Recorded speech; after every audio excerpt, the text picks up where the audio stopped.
Сәлем қыздар, бүгін біз сіздермен дәмі өте керемет, құрамы өте қарапайым баклажаннан орама жасап үйренеміз. Ол үшін біз баклажанды 10 минутқа тұзды суға салып қоямыз. Тұзды судан алып осындай бөліктерге бөліп аламыз.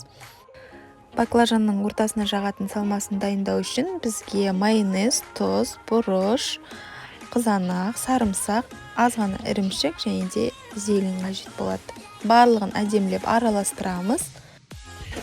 Салмасын дайындап болған соң біз баклажанды қуыруға кірісеміз. Ол үшін қызып тұрған табаға сұйық майымызды құйып, және де оған баклажандардың бөліктерін саламыз.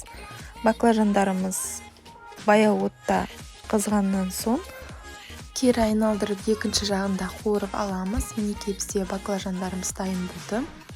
Олардың майы сіну үшін осылай салфеткаға жайып орналастырамыз, және де манағы дайындап қойған салмамызды баклажанның ортасына жағып, оны әдемілеп ораймыз, және де оны тіс тазартқыш зубочисткамен осылай ортасынан біріктіріп тарелкаларға дайын күйде беруге болады.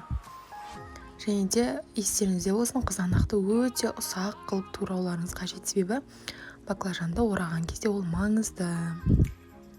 Немесе орамай былай баклажанды бөлек, салмасын бөлек беруге болады. Жасап көріңіздер, астарыңыз дәмді болсын.